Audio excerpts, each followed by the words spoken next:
It is Monday morning, day 4 of the panels being exposed to the elements. And it's too early. We're not doing any sun, but just want to take a look at them.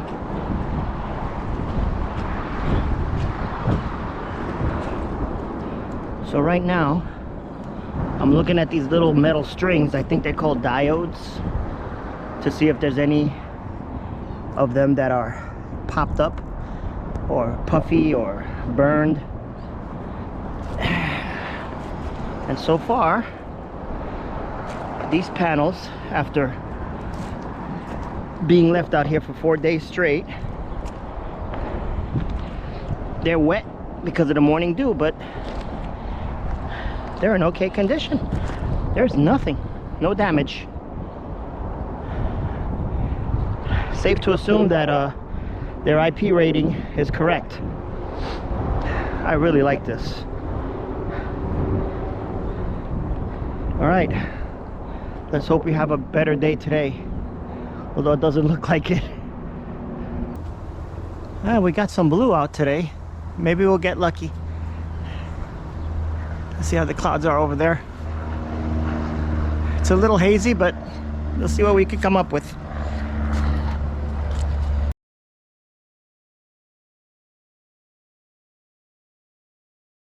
Battery, so the house is now in battery power. And I'm going to turn on the solar.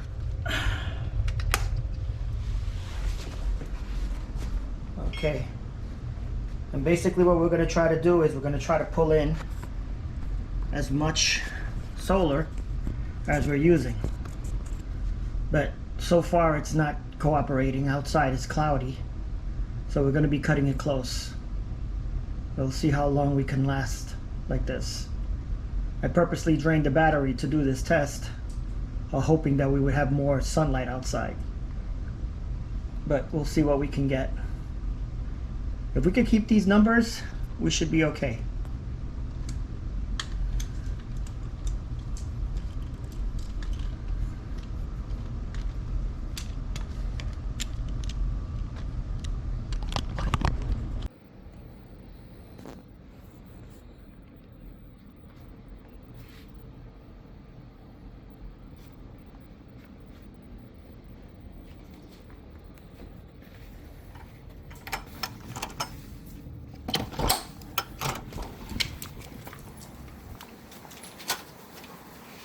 So right now the house is running off of battery, and this is our problem. See? So basically it's a race to catch as much sunlight as we can while using a normal day's worth of power.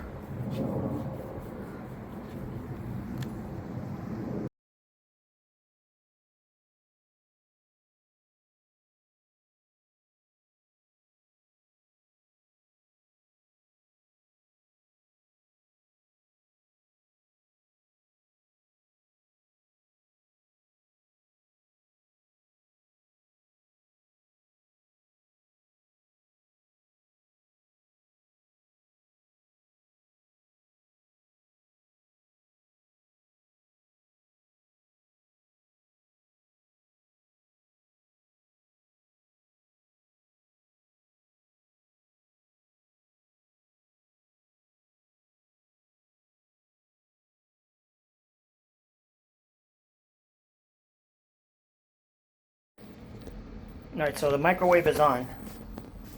So right now I'm pulling in 1800 watts. So that's going to turn off in a minute.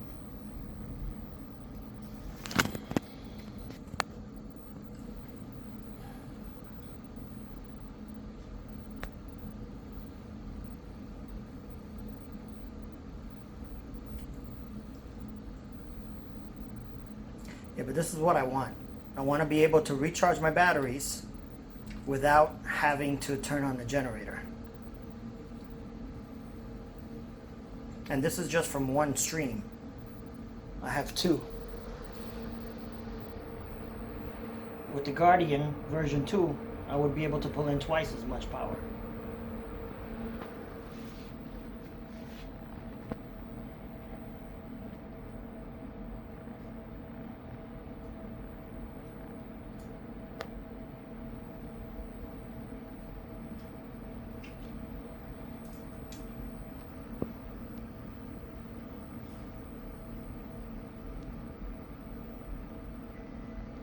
And the microwave just shut off. And we didn't lose a percentage.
All right, I just wanted to say it's 8 o'clock and I shut off the breaker box and I put it on regular house power, but I just wanted to show that it's 8 o'clock, the sun is almost gone, and we're still pulling 35 watts from the panels.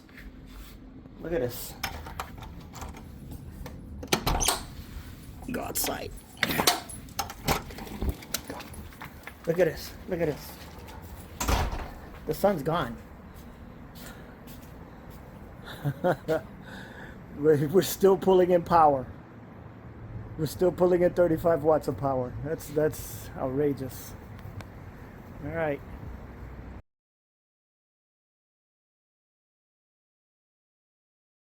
Today is day 5 of solar panel testing.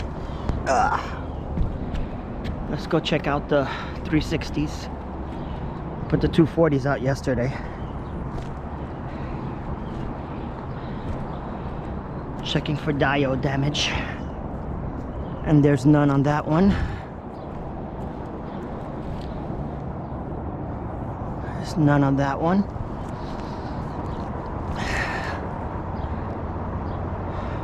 No diode bubbles there, and no diode bubbles there. 5 days, 7 days total. 5 days up on the roof, exposed to the elements. Not bad, not bad at all. Now let's set up these 240s.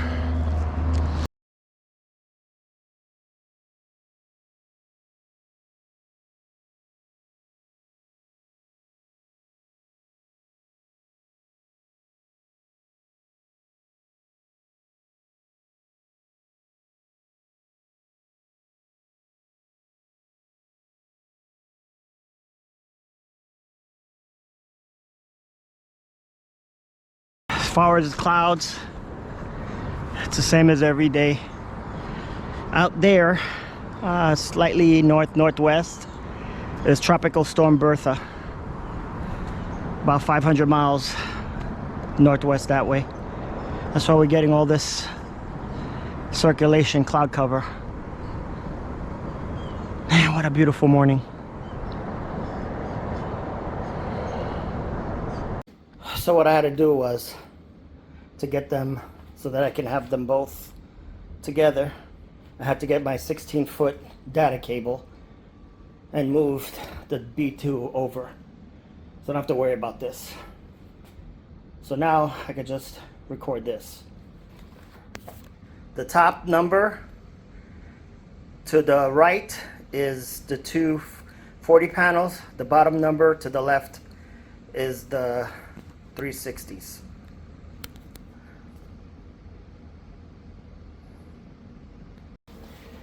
The 240s are producing 773 and the 360s are producing over 1,000. And we're not at the peak yet. In about another hour or two. I'm in the middle of a test, but this is for one of the members who asked if we can do solar and charge from the wall outlet at the same time. So you're gonna see this number shoot up or the whole thing shut off. There we go. And there we go, it's plugged in.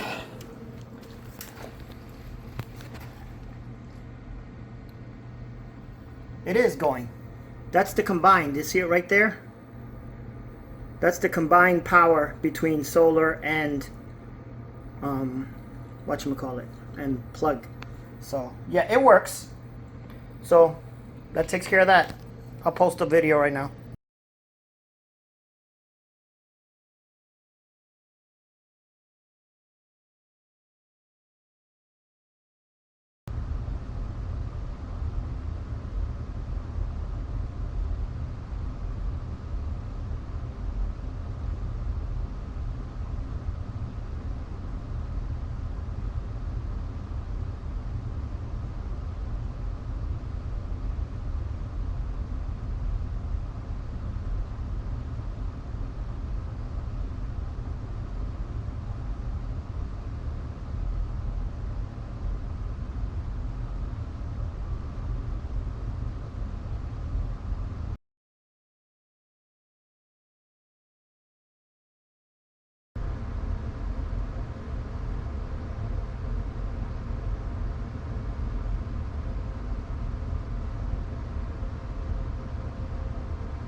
Let's go see what the batteries are doing.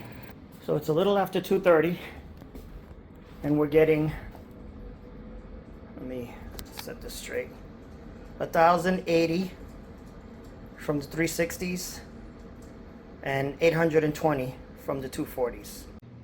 It's now about 5 o'clock and both panel sets are getting close to the same outputs.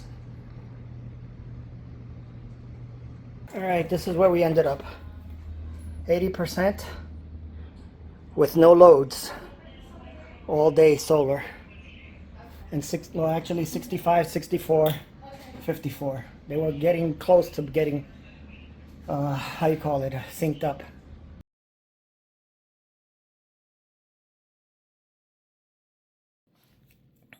So wrapping up these 7 days of tests, I gotta say, we were not operating under the ideal standard test conditions, which are, number one, we were not getting direct sunlight.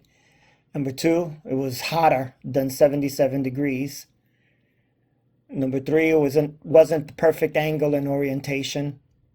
And number four, there was haze and cloud cover throughout. With all that, on this final day, the 5 240-watt panels were operating at 75.1% of their rated capacity. The 4 360-watt panels were operating at 83.5% of their rated capacity. They both did outstanding. but of course the 360s are more efficient. Could the panels have produced more watts under blue skies conditions? Absolutely, without a doubt. But that's not why I test. I want to know how they'll perform under bad conditions. And they did very well. All right, now for the cons. They're minor and could easily be fixed. The 360-watt panels come with 2 black cables instead of 1 black and 1 red fixed to the actual panel.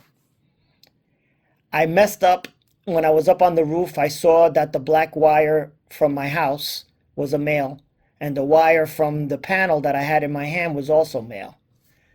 And it took me a half an hour or more going up and down the ladder before I figured out the color of the panel was the problem, not that I wired it wrong. I think those wires should have been red and black. I fixed it. I just took some red duct tape and taped it. So now I have a black and a red. My next con is the panels should have came with the Velcro strap, like the one that came with the standard MC40X T60 Anderson cable adapter. So, you know, that's another minor con. I mean, they came with the extra cable. They didn't come on the actual panel. So I just bought them and put them on myself. The legs is another issue for some people. They're being separate from the panel. It just adds another step to the install over the 240-watt panels. On the floor, when you're doing it on the ground, it's easy to do it for one person. But I gotta admit, up on a hot roof, the 3 legs are definite 2-person job. It was a little much. Understanding that these panels are heavier, they can't have those little cardboard legs that the 240s have. And just being a little bit more difficult to install, it's nowhere near being a deal breaker. Now, let's get to the pros. The 360 panels are very robust. They're very well made panels. In 7 days of testing, a full 5 of those days, those panels were in high heat, high humidity, with downpours and wind. And they didn't skip a beat. They're faster at recovering from shading than the 240s. So I'm definitely keeping them. I also want to say that I only do series connections. I'm starting, learning solar, and I haven't mastered parallel connections yet. So the way Oupes sets their panels for me is easy, and I don't like math. So, yeah, in conclusion, I love these panels. I'm keeping them. But there's one thing, though. You would think with almost 2,000 watts of solar that it would be enough, but I learned after these tests that it isn't. It's a start, but it isn't. From zero, I charged the Guardian and the G5 battery to 80%, and the Mega 5 substitute to 70%. So, yeah, I'm going to need more battery power or more solar or both in the future. Well, that's it, guys. Until the next time.